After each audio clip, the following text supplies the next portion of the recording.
Uma hora de conversa, de perguntas incómodas ou de questões pertinentes. Uma hora para saciar a curiosidade e divulgar as mais recentes descobertas científicas que impactam as nossas vidas e a sociedade. Uma hora que passa num instante. Uma hora de ciência com impacto.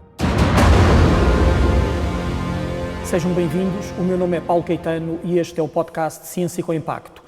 Hoje estamos no Laboratório Químico Ferreira da Silva da Universidade do Porto e o nosso convidado é o professor José Luís Figueiredo. Professor José Luís, muito obrigado por ter aceito o nosso convite. É um prazer estar convosco. O professor José Luís Figueiredo licenciou-se em Engenharia Química em 1968, na FEUP, e concluiu o seu doutoramento em 1975 pelo Imperial College de Londres. É professor catedrático na Universidade do Porto desde 1979, foi diretor do Centro de Engenharia Química da Universidade do Porto entre 76 e 77 e foi ainda presidente da Sociedade Portuguesa de Química entre 2007 e 2009. É membro da Academia das Ciências. Fundou o Grupo de Investigação em Catálise, na FEUP, em 1975 e foi diretor do Laboratório de Catálise e Materiais, LCM, entre 1992 e 2004. É professor emérito da Universidade do Porto desde 2015 e publicou mais de 340 artigos científicos que lhe valeram quase 20 mil citações. Integra atualmente o novo Laboratório Colaborativo da Universidade do Porto, o ALICE. Caro professor, muito obrigado por estar aqui connosco mais uma vez. Como disse na sua curta apresentação, fundou ainda nos anos 70 um grupo de investigação que se mantém ativo até hoje. E esse tema, aliás, é uma constante em toda a sua carreira de investigação. Vamos começar então pela catálise e explicar a quem nos ouve, a quem nos segue neste podcast, o que é a catálise. Muito bem.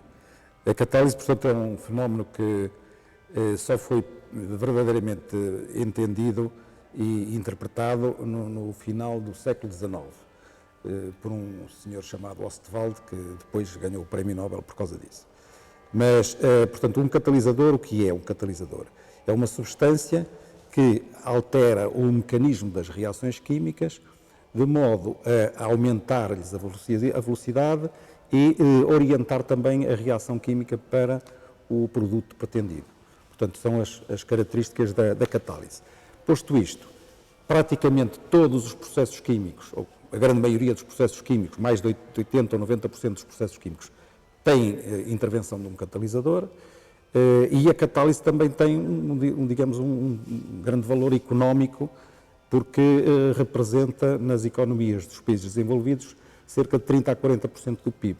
Portanto, 30% a 40% do PIB de um país desenvolvido deriva de processos catalíticos. Então, demos assim um exemplo para os leigos que não percebem de química, demos assim um exemplo básico de catálise do nosso dia-a-dia.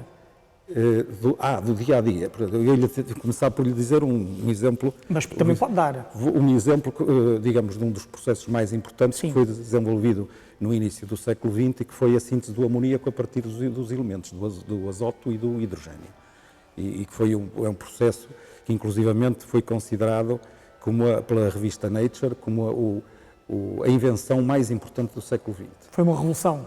Foi porque o amoníaco, na altura, o motivo era produzir explosivos e, portanto, os nitratos são derivados do amoníaco, mas o amoníaco é também a base dos adubos.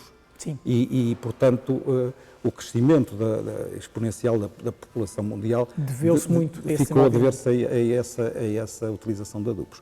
Mas um exemplo do dia-a-dia, o seu automóvel, não sei se tem já um carro elétrico, mas se não tiver, se tem um carro dos outros, tem um catalisador no tubo de escape para limpar os gases que saem da combustão da gasolina.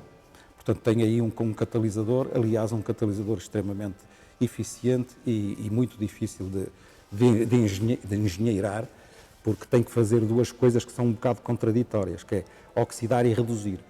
O catalisador, se é bom para oxidar, também é bom para reduzir, mas para fazer ao mesmo tempo as condições é que precisam de ser perfeitamente controladas. E é por isso que tem lá um aparelhinho, que é a sonda lambda, que controla a quantidade de oxigênio exata para que a coisa funcione. Muito bem. E o que é que o atraiu nesta área? O que é que o levou a optar pela catálise? Portanto, eu fiz o meu doutoramento em Londres nesse tema, na catálise, e portanto, quando regressei, e não sei se está a ver a altura em que foi, estávamos em pleno PREC, não é? Portanto, naquela altura era difícil uma pessoa começar... Não precisávamos de catalisadores naquela altura, já estava tudo muito acelerado. Pois, já estava tudo muito acelerado, exatamente. Mas aqui na Faculdade de Engenharia havia um centro de investigação que era financiado pelo Instituto de Alta Cultura, depois pelo INIC, e onde eu fui integrado. Portanto, pediram-me, obviamente, para começar a fazer investigação e o óbvio era continuar no meu tema. Na área que já trazia. Na área que eu já trazia. Era o mais fácil e o mais óbvio e assim foi. Mas durante muitos anos não havia grandes condições para investigação, porque não havia... Equipamentos? Nem equipamentos, nem mesmo na área da catálise não havia sequer bibliografia, não havia equipamentos, não havia também mão de obra, não havia estudantes. Os primeiros doutorandos que eu tive eram assistentes do próprio departamento que tinham que fazer o doutoramento para prosseguir na carreira docente e, portanto, procuravam um orientador. E, portanto, eu tive assim dois ou três doutorandos que eram assistentes, mas não havia propriamente Construiu de raiz. Construí de raiz o grupo, portanto, montando primeiro um equipamento idêntico ao que eu tinha utilizado e diversificando logo um pouco, portanto, continuei a estudar o meu tema, que era desativação de catalisadores por formação de depósitos de carbono. Lá está, o carbono e a catálise estão ligados desde o princípio da minha atividade. Vamos falar mais à frente sobre isso. Exatamente. E depois comecei logo um outro projeto ao lado com o desenvolvimento de carvões ativados a partir de resíduos, porque, digamos, era uma temática que estava na altura na Berlinda e que era fácil, digamos, arranjar algum financiamento extra com projetos nessa área. Na verdade, a catálise mantém-se atual ao longo destes 50 anos. Sim, a catálise como dizia um colega meu do professor do técnico, a catálise está aqui para ficar e durar, porque a catálise é uma coisa, uma área da química que não passa de moda, não é? Está sempre presente. E, portanto, qualquer reação química vai precisar de um catalisador. Inclusivamente as reações aí no nosso organismo funcionam com catalisadores enzimáticos, com enzimas. Não é? Estava-me a falar do carbono. Como é que se junta a catálise do carbono? De onde é que vem Ora bem, portanto, no meu tema inicial, eu estava a estudar a desativação de catalisadores por formação de depósitos de carbono. Portanto, no processamento de hidrocarbonetos, reações da refinação de petróleos ou da indústria química pesada, em que se processam hidrocarbonetos, há tendência para se formar um depósito de carbono no catalisador. E naquele caso particular, esse carbono tinha umas características especiais, porque era um carbono filamentar, e daí que depois eu tenha derivado a minha atividade para promover a formação de filamentos de carbono, fibras de carbono, também a partir da fase gasosa. Portanto, tive um projeto importante, um projeto europeu, que era produzir fibras de carbono a partir de metano, portanto, usando um catalisador adequado. Mais tarde surgiram os nanotubos de carbono, que é veio dar um alento novo a esta área e, portanto, aquilo que eu fazia desde o início já estava um bocadinho nessa área dos nanomateriais de carbono. Antes de irmos a estes nanomateriais e materiais nanoestruturados, queria só levantar esta questão. O seu grupo de trabalho tem usado a catálise com carbono para fins de proteção ambiental, exatamente, nomeadamente o tratamento de águas e de gases. Explique-nos um pouco. Portanto, mais ou menos nos meados da década de 90, nós resolvemos focar a nossa atividade de investigação na área do carbono, dos materiais de carbono para catálise. Portanto, passámos a focar-nos aí principalmente.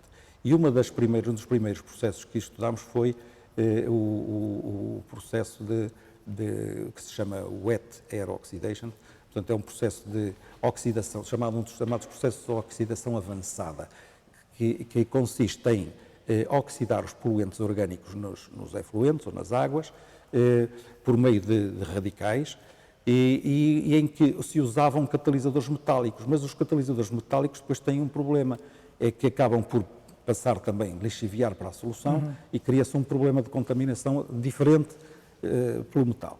E, portanto, nós resolvemos começar a utilizar os materiais de carbono. Inicialmente eram como apenas o suporte para uma fase ativa, mas depois descobrimos que os materiais de carbono, por si sós, funcionavam muito bem nesse tipo de aplicação sem metais. Portanto, o próprio material de carbono, desde que devidamente funcionalizado, dispensa a presença do metal. Dispensa a fase metálica e funciona com grande atividade.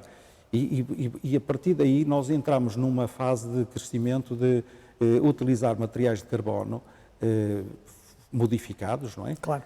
Para diferentes tipos de reações.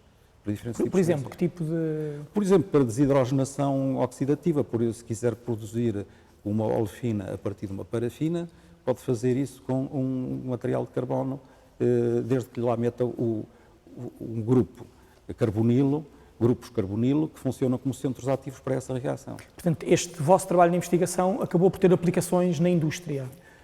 A parte ambiental, sim, okay. As outras partes não, porque é muito difícil lá a indústria mudar um processo que funciona com um determinado tipo de catalisador, agora fazer um investimento totalmente novo e de raiz para passar para um processo que ainda não foi testado e que poderá ter algum problema eventualmente escondido, etc. Portanto, em termos de escala, não é? Quando se cresce, escala, exatamente. Portanto, mas na parte ambiental, sim.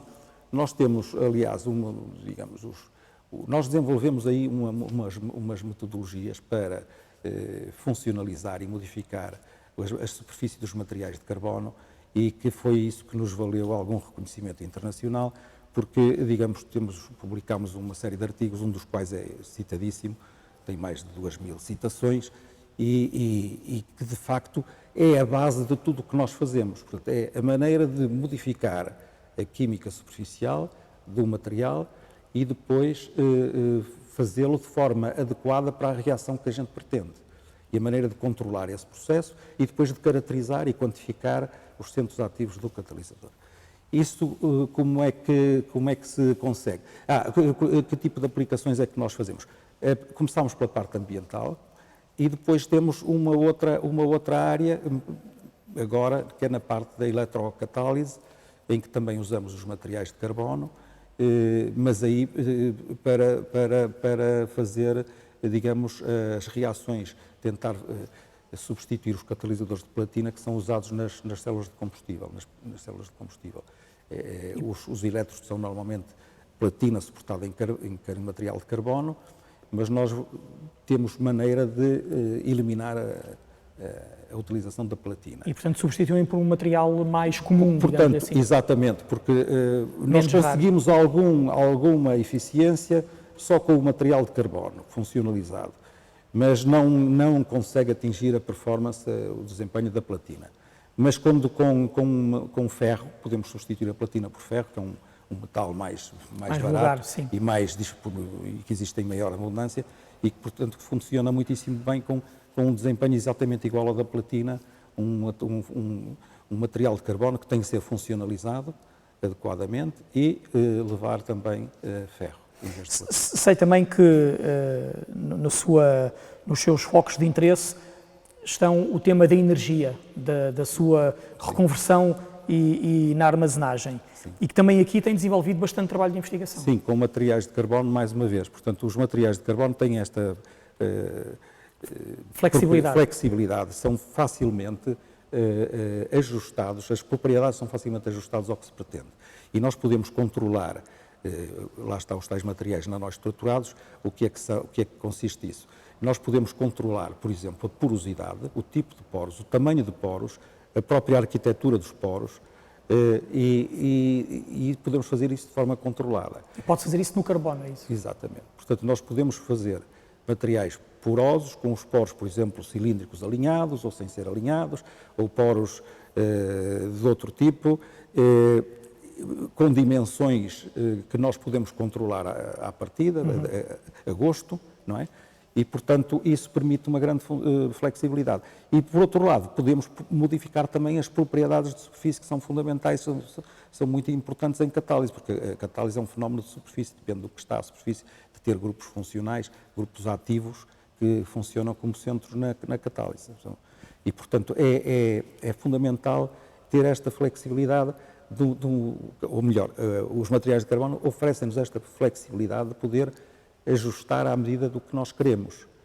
E, portanto, nós temos estado a usar estes materiais em várias áreas. Começamos como lhe disse, pela catálise ambiental, portanto, pela tentativa para a poluição em fase líquida, com os processos de oxidação avançada.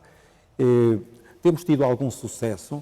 Nós temos uma colaboração com algumas empresas, porque temos uma empresa que se chama Adventec, que foi fundada por um dos nossos colaboradores, e com a qual colaboramos bastante, e portanto, ultimamente foi desenvolvido, por exemplo, um reator fotocatalítico para ozonização fotocatalítica, por exemplo, e que foi até motivo de uma patente. Temos um outro... O que é que esse reator faz? O reator serve para eliminar poluentes, combinando dois processos de oxidação avançada, a fotocatálise e a ozonização. Okay. Portanto, nenhum dos processos por si só consegue eliminar toda a carga poluente, mas em combinação, a associação dos dois tem um desempenho mais eficaz e consegue eliminar os poluentes que nós pretendemos. E isso pode passar a uma escala industrial? Com certeza. Esse processo já foi testado em piloto, não é? Portanto, nós temos um piloto no nosso laboratório e já foi testado no piloto. Portanto, há digamos, essa combinação de vários processos para obter sinergias tem sido muito proveitosa nessa área da poluição, da eliminação de poluentes. Uma outra área que eu também gostava de falar é que não só estas tecnologias, estas metodologias que a gente desenvolveu para modificar os materiais de carbono têm sido usadas noutro contexto. Nós temos uma colaboração de longa data, quer dizer, um dos meus colaboradores, uma colaboração de longa data com o CITEV, que é o Centro Tecnológico de Têxtil e Vestuário. E curiosamente começamos, os primeiros projetos que tivemos com eles foram também na área da poluição, portanto era para eliminar a cor e daí o interesse de ter os trabalhos em ozonização com ozonização, era para eliminar os efluentes corados que saem das tinturarias. Claro. Portanto, mas depois evoluímos para outro tipo de colaboração, que é o desenvolvimento de têxteis funcionais e o que se chama Smart and Functional Textiles, funcionais inteligentes, que têm uma função diferente. E há um projeto que foi até bastante premiado, até no estrangeiro, que recebeu um prémio, dos maiores prémios da indústria têxtil, que é a designação, o acrónimo é Cork ATEX. O projeto chama-se fio têxtil com elevada incorporação de cortiça. Por exemplo, esse projeto foi patenteado, esse processo foi patenteado, que nós desenvolvemos, e lá está. As metodologias que foram usadas para a incorporação da cortiça consistem também em funcionalizar a superfície da fibra para que depois a cortiça consiga ficar aderente, e isso derivou, as metodologias que são usadas para esse processo são exatamente as mesmas metodologias que nós usamos na funcionalização dos materiais de carbono. Portanto, isto tem dado outra aplicação que não em catálise, que não em catálise, mas que é mais prática. Eu não sei se, portanto, aqui a investigação que nós fazemos normalmente também não é propriamente investigação fundamental, mas é uma investigação aplicada, mas nem sempre dá produtos logo de imediato. Mas neste caso, sim, portanto, são áreas laterais que a gente vai desenvolvendo usando as ferramentas que foram desenvolvidas noutro contexto. Claro. E que podem ser aplicadas de uma forma mais imediata. Professor, e em termos de biomassa, este é outro dos temas que está no seu radar. Biomassa, exatamente. Portanto, a biomassa porquê? Bom, nós também já há muito tempo que temos já temos algum historial na aplicação, na utilização da biomassa. Mas a biomassa é um tema cada vez mais atual, não é? Sim, porquê? Porque a biomassa é, digamos, uma das possibilidades de nós obtermos moléculas para a indústria química que não derivem do petróleo e dos combustíveis fósseis, do petróleo, do gás natural ou do carvão. Sim. E, portanto, nós temos a biomassa, que é uma matéria-prima renovável, e daí o interesse pela biomassa. Há as biorrefinarias, portanto, que consistem em utilizar, a partir da biomassa, tentar fazer combustíveis, e há também a parte em vez de fazer combustíveis, o que nós estamos envolvidos é obter moléculas que depois possam servir para fazer produtos químicos, como por exemplo plásticos ou outra coisa, que são derivados da biomassa e não derivados do petróleo. Antes de chegarmos aí, deixe-me só perguntar-lhe, não há aqui um risco acrescido da produção da biomassa concorrencial com a alimentação? Nós não usamos nos nossos projetos... Não usam produtos alimentares? Não usamos produtos alimentares, por exemplo, há muitos produtos que se podem obter a partir do milho e combustíveis, sim, etc., mas nós não usamos, nós usamos a biomassa lignocelulósica, portanto madeira, basicamente madeira, celulose, madeira, resíduos agrícolas, etc. Isso é o que nos interessa. Inclusivamente podem-se usar desperdícios, pode-se usar desperdícios de algodão, e que são também celulose, não é? Portanto, e que moléculas é que se consegue extrair daí? Portanto, nós temos que converter a celulose primeiro em glucose. E, portanto, é um processo de hidrólise, porque a celulose é um polímero natural da glucose. E, portanto, a primeira parte é hidrolisar e obter glucose. E depois, a partir da glucose, temos vários processos ou de oxidação ou de redução para obter produtos com valor acrescentado e com interesse comercial, não é? E que podem ser usados como os que chamam os building blocks, são as moléculas a partir das quais é possível fazer todo um conjunto de compostos. Da mesma maneira que a gente na petroquímica também faz a mesma coisa, não é? A petroquímica parte do etileno e do propileno e dos butenos e dos aromáticos, para depois obter tudo o que seja fibras, polímeros, fibras, resinas, etc. E, portanto, isso significa que num futuro mais ou menos próximo podemos obter produtos plásticos, polímeros criados a partir da biomassa? Sim, já há alguns e haverá outros, não é? E, portanto, o nosso objetivo é desenvolver, mais uma vez, nós estamos na área da catálise, portanto, o nosso objetivo é desenvolver catalisadores que permitam fazer isso de uma forma mais eficiente e com menos operações. Isto é, nós normalmente, esses processos têm, como acabei de lhe falar, temos hidrólise da celulose e depois oxidação ou redução. O nosso objetivo é fazer isso tudo numa etapa única, o que se chama os processos one pot, uma só operação. E, portanto, o catalisador tem que fazer duas coisas, portanto, tem que ser um catalisador que funcione para os dois processos. Portanto, catalisadores que se chamam bifuncionais, não é? Porque têm duas funções. E o nosso objetivo é fazer isso. E mais, fazer isso com catalisadores que também, eles próprios, de preferência, nós usamos catalisadores baseados em carbono. Podem ser também obtidos a partir da biomassa, por carbonização. E, portanto, funciona quase num circuito fechado. Num circuito fechado, exatamente. E usar a matéria-prima usar matérias-primas renováveis tanto quanto possível e evitar o uso de metais nobres que são mais caros e escassos. Claro. E escassos.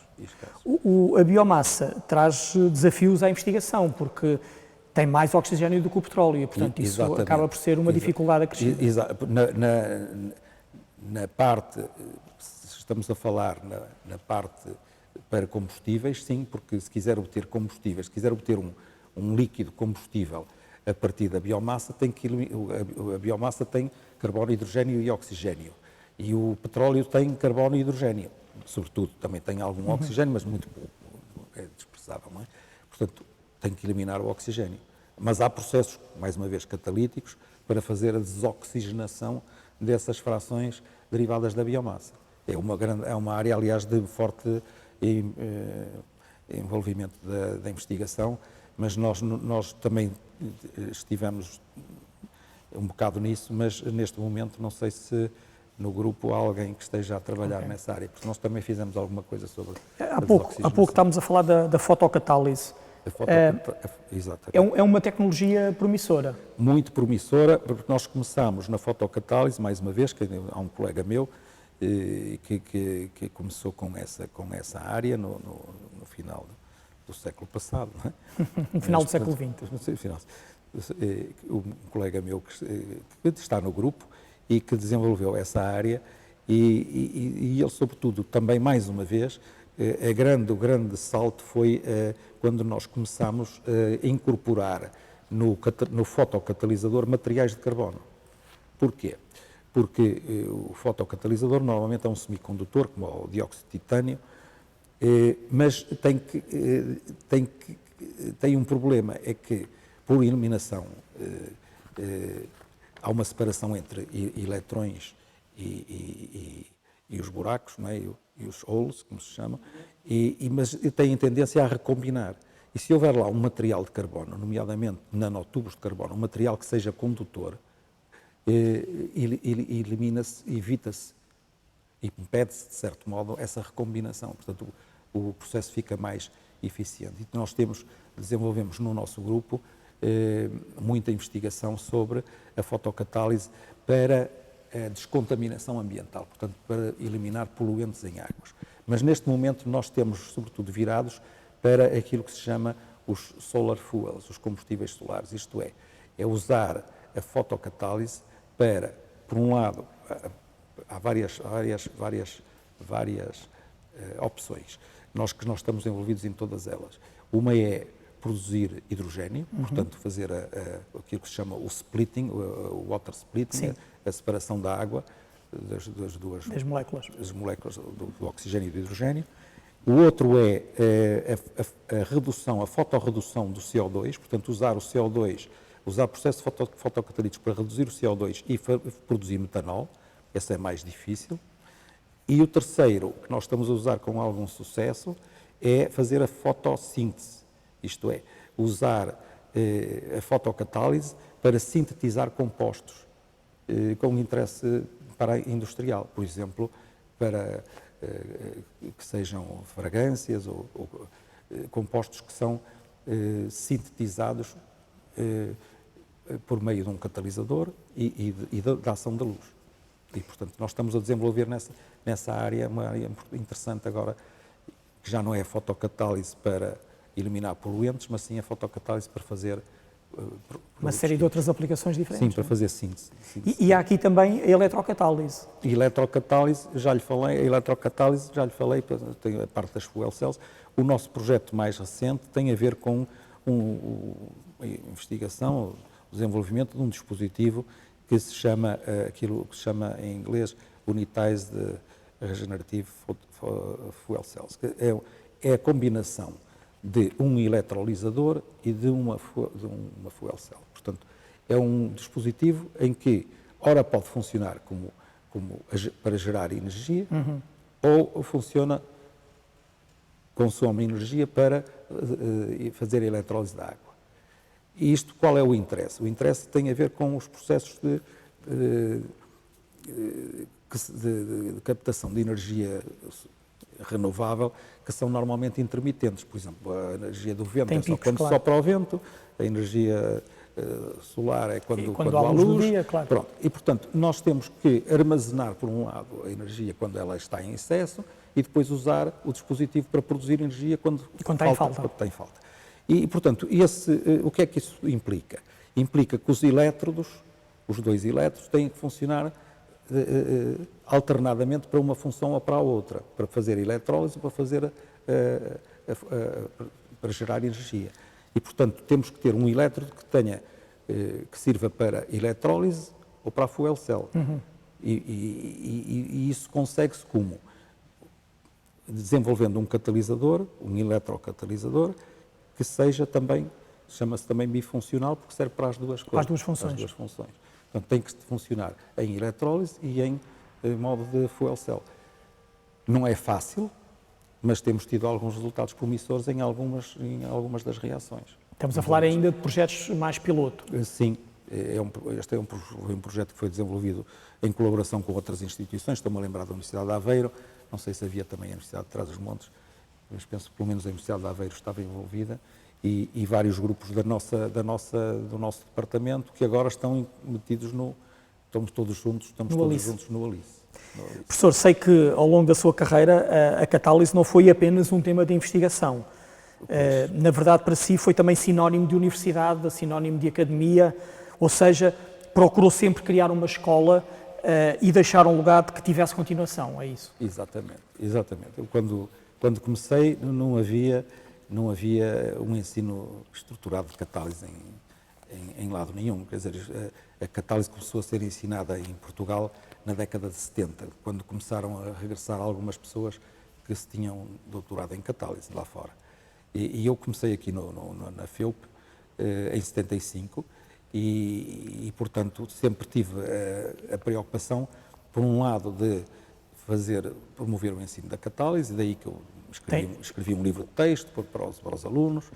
Uma edição da Gulbenkian com o professor Ramon Ribeiro, que também foi meu colega de curso, tal como o Alírio, mas o Ramon Ribeiro formou-se no mesmo ano que eu, mas depois ele foi para a tropa e só depois é que foi para o técnico e, portanto, acabou por se doutorar 5 anos mais tarde, mas quando ele regressou, nós começámos a colaborar e achámos que podíamos juntar os nossos apontamentos. Nós usávamos uns apontamentos para as aulas, eu usava os apontamentos que tinham um determinado enfoque principal, ele usava outros, tinham outro enfoque, baseado na vivência de cada um. Claro. E resolvemos juntar as duas coisas e fizemos um livro que tem tido muito sucesso e que é usado em Portugal nas nossas universidades e sobretudo em Lisboa e no Porto, onde se ensina com mais fortemente a catálise e que tem também até alguma divulgação no Brasil. É um livro que foi usado. E, portanto, sempre teve essa preocupação de criar escola. Criar escola e de deixar também, criar escola não significa só ensinar e deixar os livros, significa deixar também